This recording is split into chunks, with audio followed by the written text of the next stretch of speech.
Preview. आज ये press conference इसलिए आयोजित की गई है कि बिल्किस बानो जो 2002 के गुजरात राइट्स में सामूहिक बलात्कार की जो पीड़िता थी, जिसके सामने उसकी पूरी फैमिली को मारा गया और उसकी छोटी बच्ची जो 3 साल की थी उसको भी पत्थर पर पीटकर उसको मारा गया। उसके साथ जो इंसिडेंट्स हुआ, 20 साल तक वो लड़की, वो जो बिल्किस बानो है, इसके अंदर 20 साल तक अपने जस्टिस के लिए फ़ाइट करती रही और फिर जाके लाइफ इम्प्रिजमेंट उस कन्विक्ट्स को, 11 जो कन्विक्ट्स थे उनको मिली। और 15 अगस्त के दिन 2022 15 अगस्त के दिन जो निर्णय लिया गया है गुजरात सरकार की तरफ से कि जो वो 11 कन्विक्ट्स थे जिनको लाइफ इम्प्रिजमेंट मिली है उनको रिलीज़ किया गया CRPC के कलम 432 के अनुसार। ये डिसीजन मुझे आर्बिट्रेरी लग रहा है। ये हीनियस क्राइम में ये चीज़ें होना नहीं चाहिए। सेम उसी दिन गृह मंत्रालय का सर्कुलेशन निकलता है कि रेप के और महिला के अपराध के मामले में इस तरह का रिलीज़ और सस्पेंशन किसी भी ऑफेंस में किसी भी कन्विक्ट्स को दिया नहीं जाएगा। उसके खिलाफ जाकर ये डिसीजन आया है। गृह मंत्रालय ने इसमें अप्रूवल दिया है। ये कल की सुनवाई में हमें पता चला है, उसका डॉक्यूमेंट्स मैंने आपको दिया है। इस वजह से मैंने सुप्रीम कोर्ट में petition number PIL petition number 422/2022 मैंने खुद दाखिल किया है। मैं उसमें पिटिशनर हूँ। कल उसके अंदर इशू प्रोसेस हुआ है। जितने भी रिस्पोंडेंट्स हैं उसके अंदर, उसमें मैंने वुमेन कमीशन ऑफ इंडिया को भी मैंने उसके अंदर पार्टी बनाया है, क्योंकि वहाँ पे मैंने फर्स्ट कंप्लेंट दर्ज की थी। उसके ऊपर मेरी कोई सुनवाई नहीं हुई।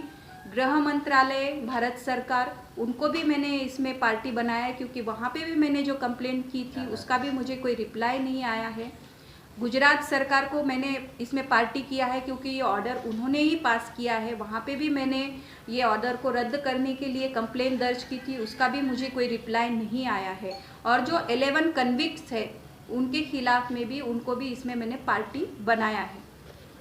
ये याचिका मैंने इसलिए दर्ज की है कि ये जो गुनाह हुआ है और जो ये गुनाह होने के बाद में उन गुनहगारों को छोड़ दिया गया है, ये सिर्फ बिल्किस बानो के बारे में ऑफेंस नहीं हुआ है, ये पूरे समाज के खिलाफ में ऑफेंस हुआ है। समाज में रह रही महिलाओं के खिलाफ में ऑफेंस हुआ है, क्योंकि भारत के संविधान के आर्टिकल 14 के अनुसार भारत की हर महिला को, चाहे वो किसी भी समाज की हो, उसको समान अधिकार और समान न्याय की व्यवस्था की गई है। ये उसका हनन है। अगर हम देखेंगे कि उन्नाव का प्रकरण हम देखेंगे या हाथरस का प्रकरण जो इससे पहले हुआ है, उसके अंदर वो दलित समाज की महिला रहने के वजह से उनके साथ अन्याय हुआ है, उनको न्याय नहीं मिला। आज बिल्किस बानो के साथ हुआ है, कल किसी और महिला के साथ धर्म के नाम पे हो सकता है। इसमें से कोई भी महिला छूटने वाली नहीं है।